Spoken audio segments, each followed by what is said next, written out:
What is up, YouTube? It's Mr. Ferguson back once again for a quick Wednesday video. Thank you so much for tuning in today. As you saw right there in the intro, we're already getting hot.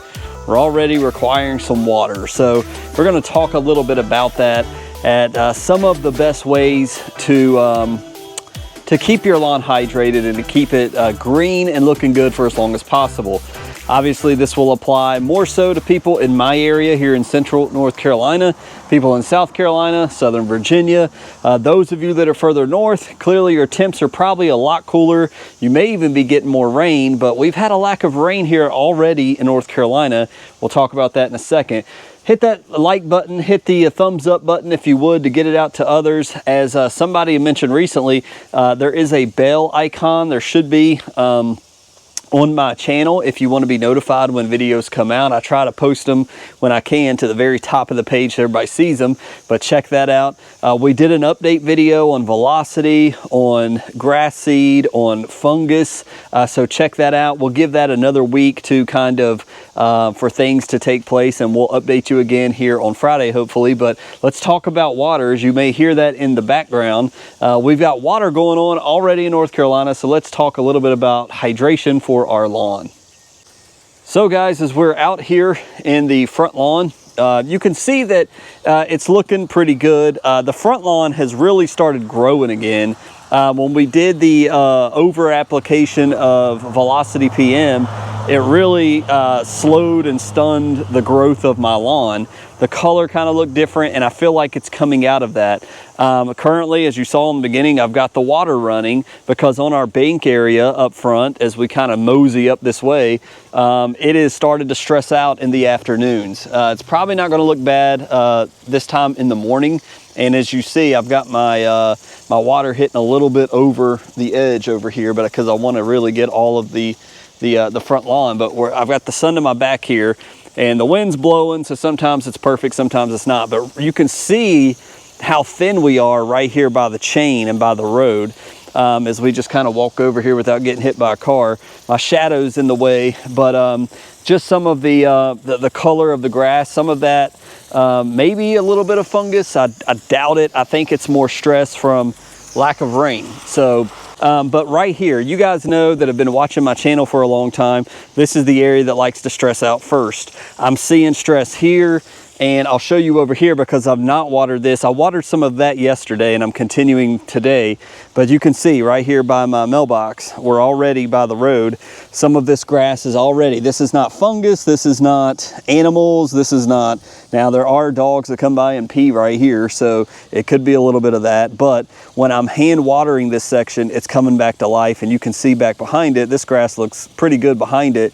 But in the heat of the day, being by this asphalt, it's getting hot and it's stressing out. So when I've not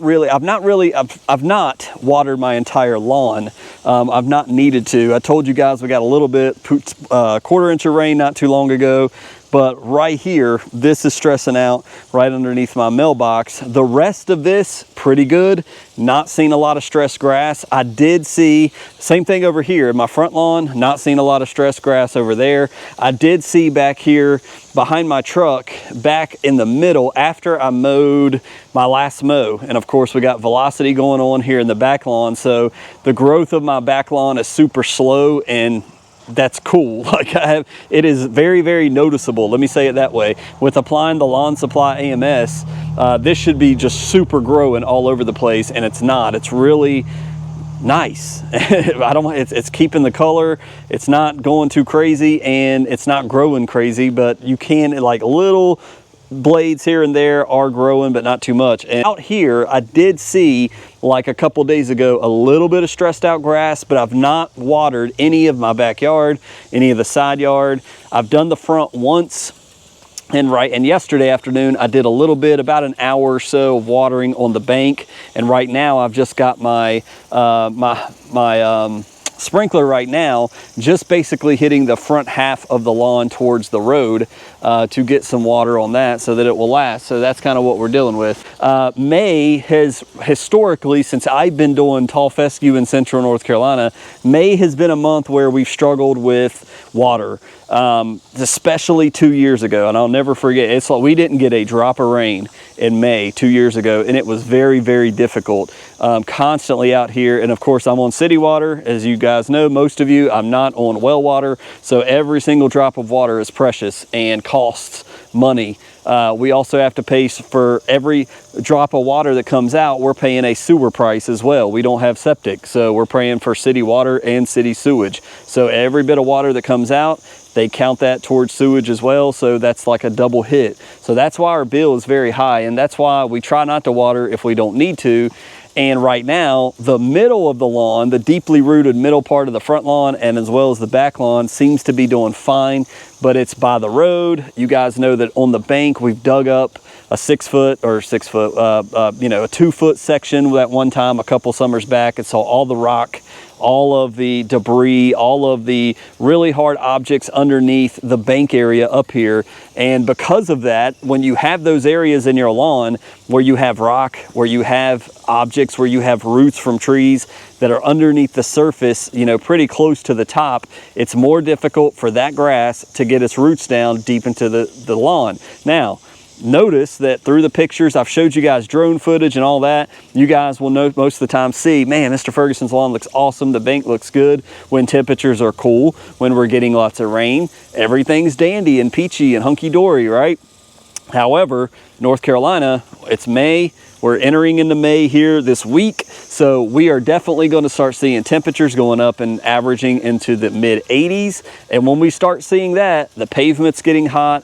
We're in a weather pattern typically at this time of year where the rain just isn't coming. And when that happens, if we're not watering our lawn and taking it upon ourselves to water the lawn, we get into what we did a test on last year, letting our lawn naturally go dormant like it's wanting to due to lack of water.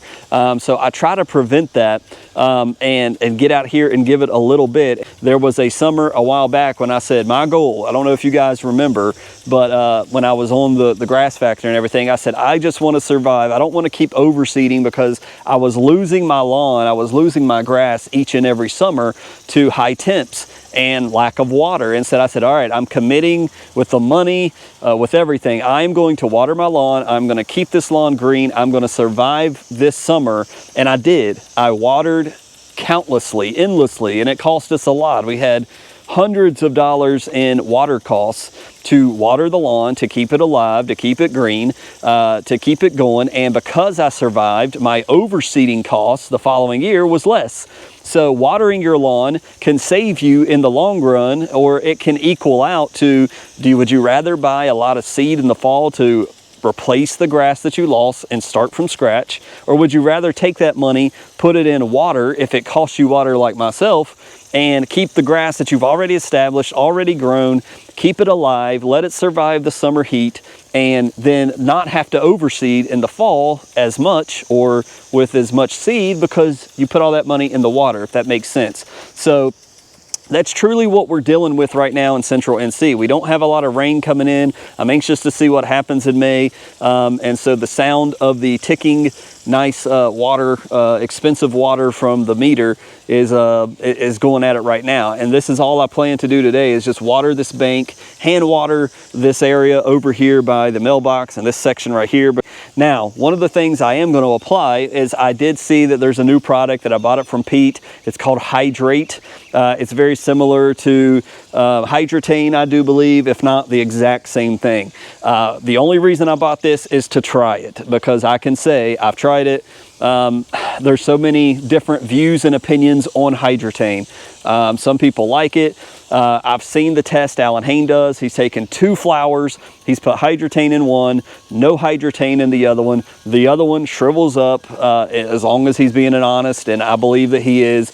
Day after day, he'd pour a cup of water in each one until he stopped, and he would put Hydratane on one and not another. And the one with Hydratane would retain the water, retain moisture, in the plant longer, it would look better for a longer period of time. So this is a new Next product. So Next is obviously trying to compete with Hydretain. Hydretain was really the biggest. There's other you know, products out there that I'm sure you guys use, but Hydretain was the biggest name in, you know, wetting agents and trying to retain moisture in the lawns and help with summer heat for folks like me and some of you out there. So obviously they're competing. So hopefully we're going to do a test. Maybe we'll do Hydretain in the front or some of our really stressed out areas and see if it helps. Maybe we'll do it on half of the bank and not the other half. I don't know how we're going to test this. Maybe I just apply it to the whole lawn and we see if summer is more bearable or not. I don't know. I do have it in the shed, so look for that video if you're interested in that.